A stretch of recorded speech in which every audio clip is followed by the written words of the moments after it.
by Starlight Massacre. Chapter 2 is shifted perspective. Last time, the next thing that Harry noticed was the man himself. He was tall at approximately 6'3", was very muscular. For such a slender body, he was not wearing a shirt. Scale was done in bottomless obsidian and deep, dark amethyst were scattered over the man's wing. Olive scales pecked out over his bare, tan skin that he could barely make out. His hair was as light as his scales and was chopped into layers that just covered his ears. His face was smooth and strong, angular and exotic-looking. His slanted indigo eyes were cold and hard, but filled with a warming lust as they devoured as much of Harry's skin as they could, layering on his face, especially at his neck. This man took the breath from Harry's lungs, took the oxygen from the very air around him. As Harry took a deep, shuddering breath, the draken opposite him made his move. See the end of this chapter for more notes. Chapter 2, Shifting Perspectives. Harry moved instinctively as he threw himself to the side to avoid the draken who had leaped at him. He kept moving and dodged the trees and bushes with an almost feline grace. He could hear the other draken behind him, crouching through the same undergrowth as him. And God help him, but the other draken was much faster than he was. He refused to slow down, even with the other draken gaining on him, growling like a thundering storm. He ran until his leg gave out on him. Even then, he would crawl away from this man. He would not give in immediately without some sort of fight. With his breath coming in short, painful bursts of air, Harry tried to lose his assailant by cutting to either side of himself randomly, but the draken following him just moved with him easily, keeping pace and following just a hair's breadth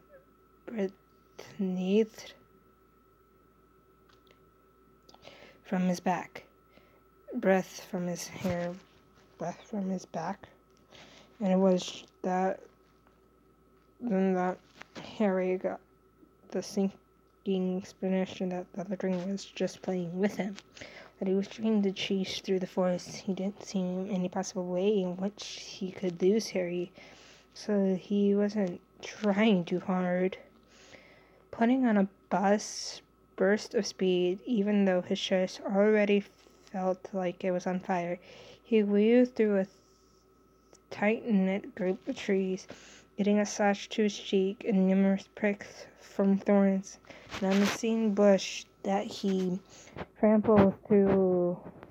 Harry stumbled, trying to make up for his mistakes by twinkling left very quickly, avoiding a large boulder skirting around a tree that was oozing a dark liquid before jumping over a large puddle.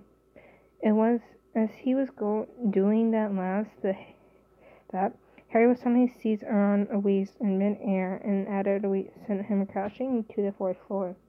A harsh growl, large hand squeezed around his throat, keeping him still silently as the other dragon sniffed around the back of his neck. The book that had read several times since his entrance had not mentioned this at all. A strong muscle tongue licked a slowly stencil line up the spinal cord in his neck. Almost instantly, Harry's mindset changed. His instincts were telling him that this dragon wasn't going to hurt him, that if he had meant him any harm, he would have bitten into him and not merely licked him. The other dragon was baying for his attention. This dragon was a possible mate. Harry didn't know if this frightened him or aroused him, so he settled for being a terrifying mix of both. He had found out only 3 months ago that he was a dragon. You couldn't have a mate already? It was far too soon. Harry quivered in a fright as the dragon clicked and limped his neck with his tongue, tasting him, marking him with the scent of saliva. Was this how his mother had felt when she first realized that his father was also a dragon, and a possibly mate? As he pursued her immediately, had her will been strong enough to hold him away for a whole year? Harry didn't think it was so strong. Now, when the only thing that he wanted in the world was lying on his back, licking at him gently. Harry tried to roll over. He wanted to look into the eyes of the man who was doing such sinful things to his body, but the hands that had loosened to rest around the base of his neck, tightening in a punishing grip. Harry whined and stilled once more, but he shifted his body and tried to convince to the other dragon that he only wanted to turn over. Hush, little one, I'll take care of you. Just stay still, the other dragon purred. His voice was deep and soothing, smooth, like velvet honey. There was just a hint of an accent, but it was too light for Harry to pick up exactly what it was. The tongue came back to find a spot behind his ear that had Harry's body jumping excited surprise, and a dark chuckle fell from the other dragon's lip. You've been driving me wild with your intoxicants for 2 months. I couldn't find you. I would follow the scent only to meet dead ends or cross intercession. I tried sniffing you out at meal times, but you have been avoiding me. Presuisi? I'm sorry if I said that Italian word wrong, but I'm trying my best to say other like Italian, Spanish words right, or Portuguese or French words right, or Egyptian. But I'm sorry if I say words like those wrong later on in the book. Harry shook his head as much as he was able to, and long fingers that tangled through his messy mop of black hair, stopping him as they tugged harshly. Yes, you have. Why else would you run from me? I don't like being avoided or run from. Presesso?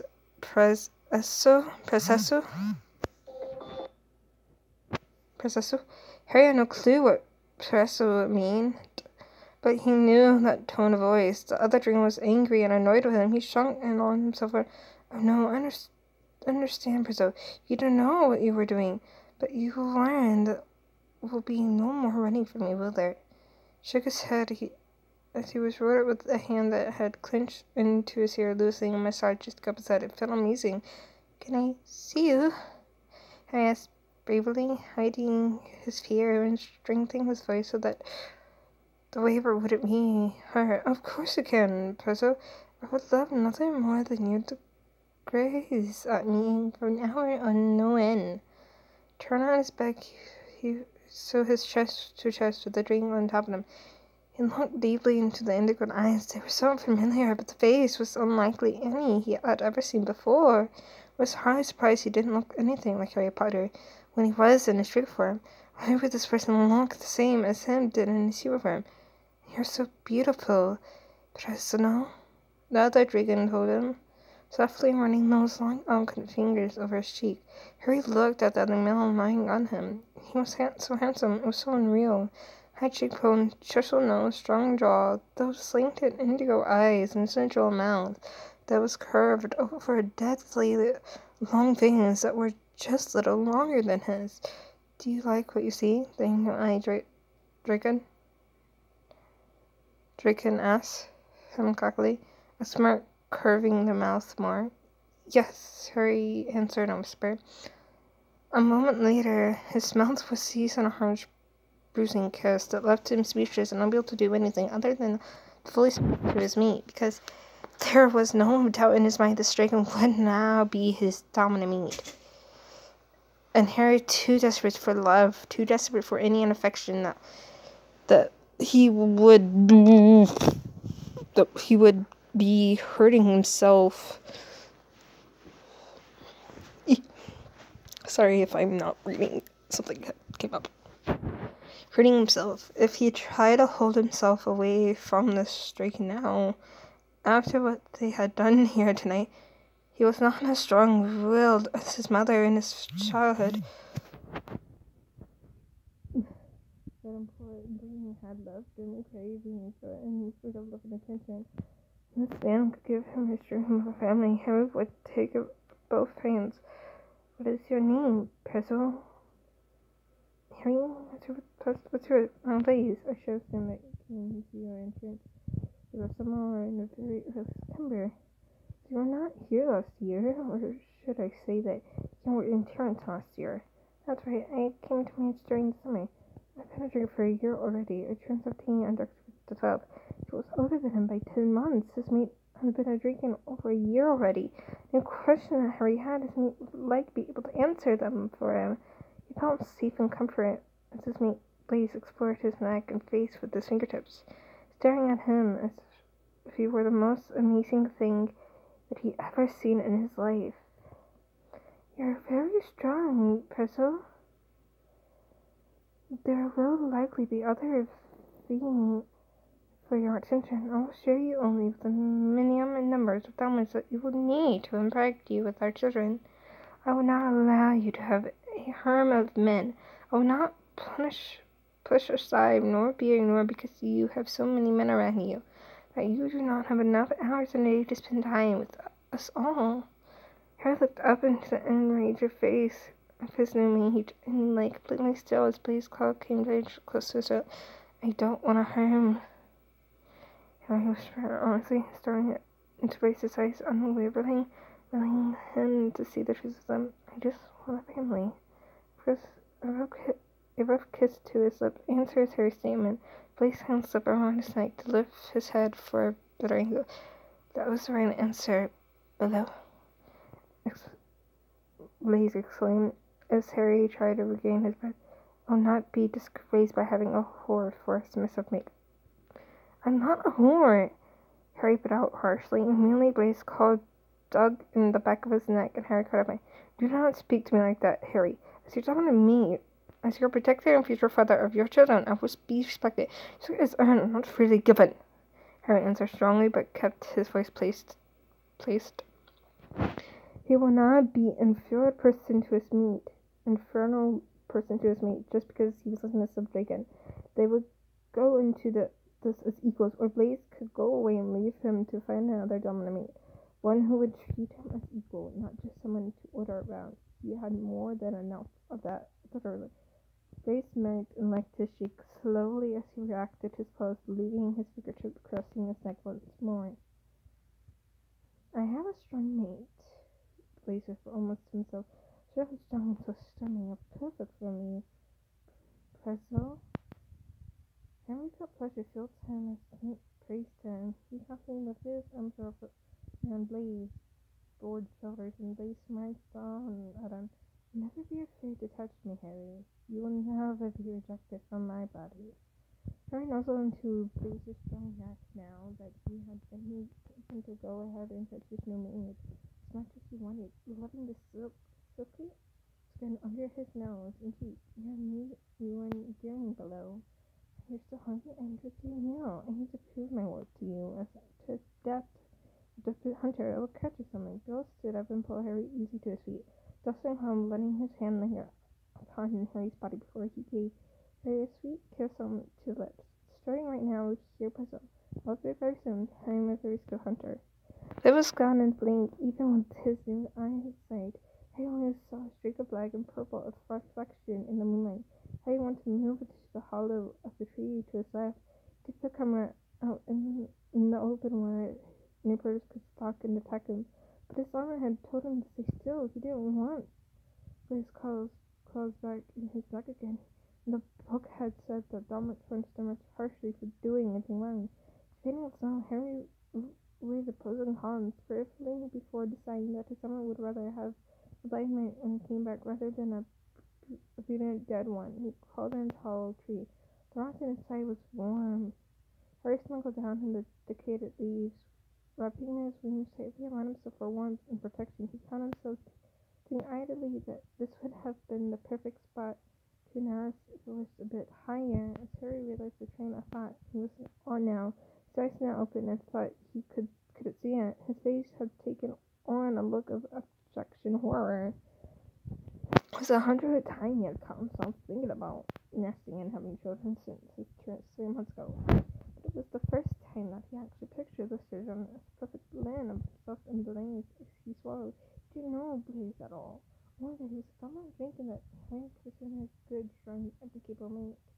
That was it, other than his mate went to the same school as him, was in the same year, and his birthday was October the 12th. He knew nothing else about him, and Harry refused to feel over him. Listen, where have you gone to, Harry?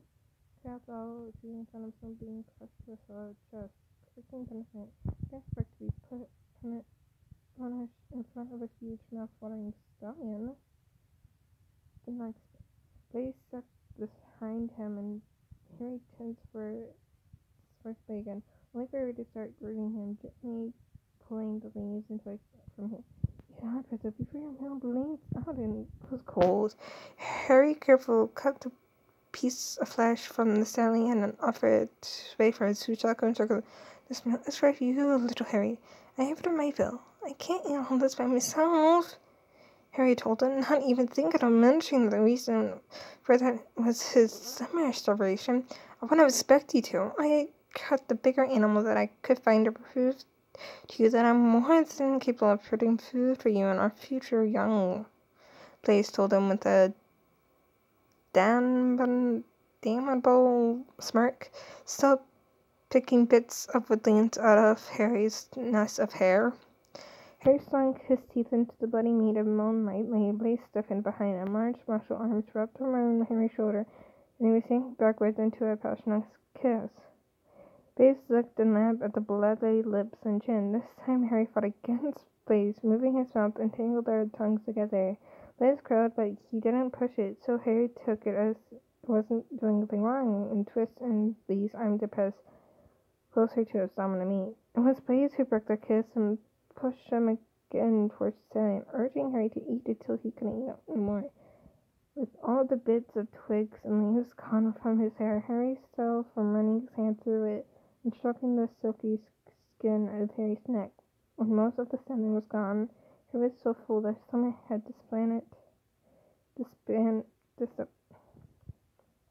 all he wanted to do was sleep. Blaze stopped playing with his hair an instant. Instead, he rubbed his hair gently in his arm, rocking him softly and cooing him. We can't sleep out here. People noticed that we ought in our dorms. Relax, Bizzle. Do not fed so much. I'll take care of it. No one dare ask me where I have been. Those to do there are friends who know better than to ask in the first place. This simply reminded him that he now had no friends to track his movements. And then he found where his knowledge went points. Blaze was the only one there now. Blaze smiled softly down at the sleeping smith of Harry, so beautiful, so fashionable, but he kept seeing his mate take down the doll. Smell was never too beautiful and ginger. The way that he had used his claws to tear out the throat of the doe, how he had pounced on her as she been grazing, extensively, how he had torn at her with his wings, the noise he had made when he devoured his breast. Blaze shivered and could only Harry would be the end of him. He had only met one other smith of chicken since coming into his parents, and was here a spoiled little girl who had believed that she was only sister bigot in the world. Friends had ruined her. All three of them knew that she would be the strongest, most powerful, handsome dragon with the largest wings. They had called all governments to their man of the house, and pestilence. Needless to say, while she was very beautiful girl on the outside, Princess was rotten. She had treated dominants that had come to greet her to the dragon life so like dogs that should bow down before her and beg for attention. Blaze wouldn't forget Nikki Emerton's slogan for a long time. She had been so disgraceful that dominants, including himself, had just opened and left. She had ended up the dominants so desperate for a mate that he would have taken just about anyone. He fully believed that in her karma coming back to punish him for being a so spirit and regret. He looked down as Harry breathed. but his message was trying to further into his helmet and cut closer.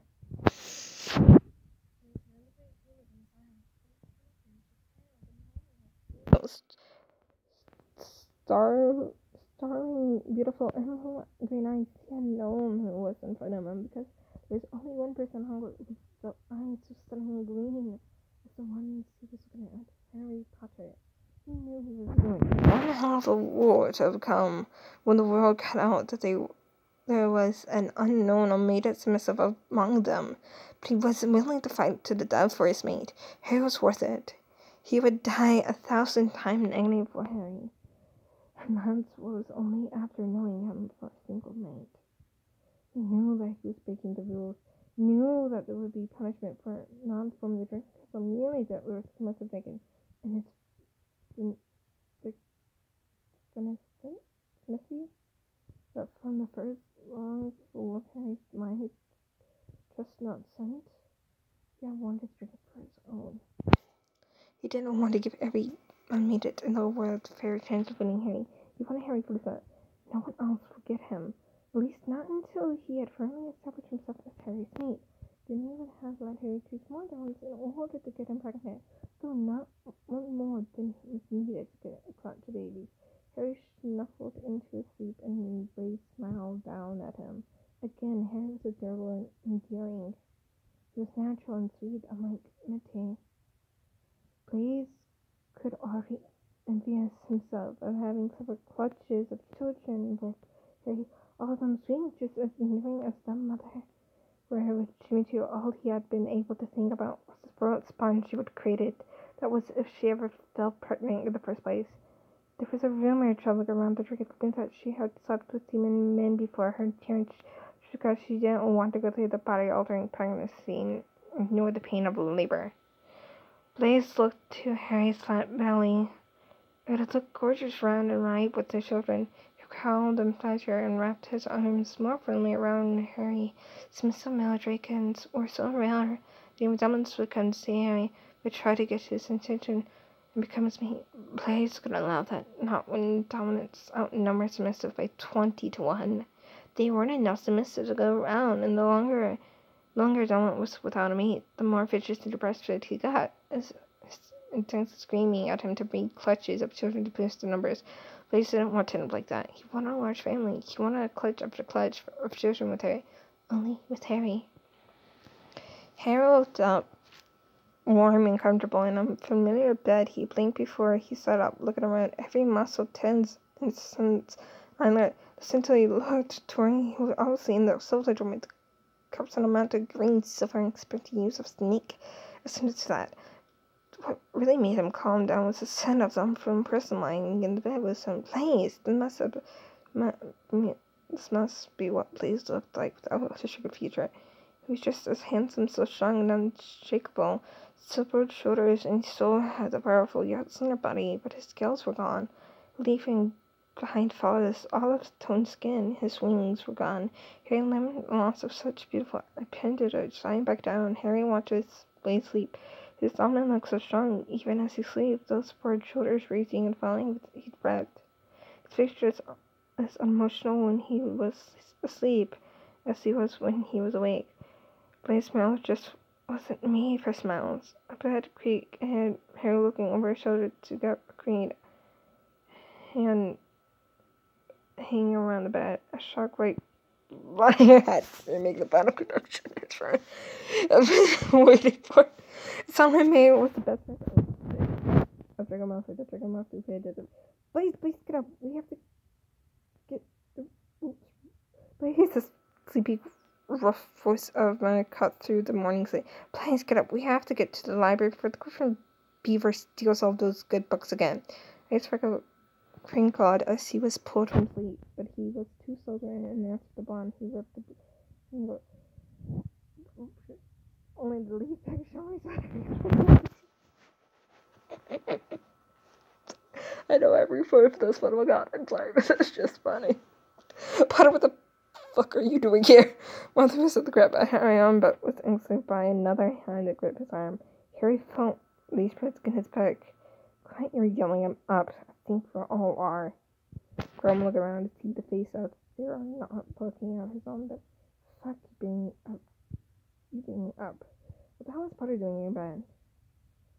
Is it nothing now? He wrapped his arms around Harry and pulled him into close to his chest. It seemed it's obvious. Guys asked with a raised smile. No, leave him alone and go and get dressed. You take half an hour to get ready, and I don't. Over his mouth, but starting glare from the inside premise and trying to go into a nothing to I apologize for him. Can you hear? I asked the person I'm like, I such a mouse curtain to it. So smart. And you're not one. I did. And all of a sudden, you're close to me. You can't move your head. Place your ear over my heart. I was again trying to control myself, but I think the man's view was much harder. They struggled and stood up on the bed, throwing his arm behind them, and over his head, shut. She started cracking. Harry did the same to listen for himself. It was carrying the real lessons, but he didn't have another other. I'm not permitting you to wear the same outfit twice in a row, said Al. But his voice was very enthusing. When he turned around, his anger taking place in his stomach.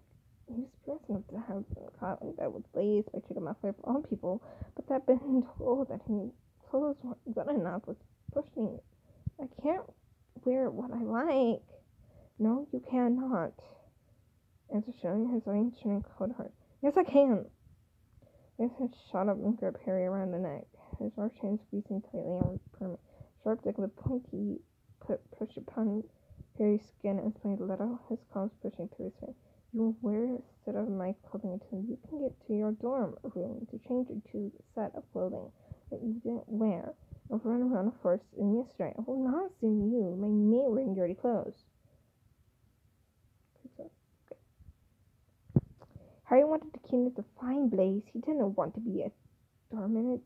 He wanted to prove that he was defiant and that he wasn't quivering give into Blaze's demands. But the determination, whatever it was branded new. And he didn't know how far Blaze would go. He didn't want to be in pain, and my hands would compress. He decided not carefully everywhere of the claws at his neck. Blaze let go of his throat and pulled him into a hug, so placing him very close to Harry said. He pulled Harry over the wardrobe beside his bed and took out a soft navy jumper and a pair of designer jeans. Harry struck the clothes, much to Harry and tried to dress himself. I'm not a baby, you're my maid, and I'll look after you. But I need to dress myself. But I don't need you to dress me. Harry stated. That isn't looking after me, Blaze. It's humiliating. Blaze was confused. Harry's judgment was that a submissive would have relished having a mate dress them. It was seen as a dominant character that his mate. But Harry was being defying at every turn. He signed held the clothes out for Harry, who snatched him with a gun. He had known, having a mate would be hard work. Of course it wasn't it. But he had never in his wild dreams thought that his mates would be so stubborn and hard-willed. Harry supposed it came with her, but the only person that existed that survived to kill Kingers. The sole person that would destroy the Dark Lord. As a submissive mate, he needed to decide what he wanted more, Harry as a mate, or his sanity. Chocolate Sepia watched Harry shyly and bashful shimmy into the tight jeans. They decided that his sanity could take a backseat for once. Harry would be a perfect mate for him. He's willing to compress to keep Harry happy, at least on less important things. Note.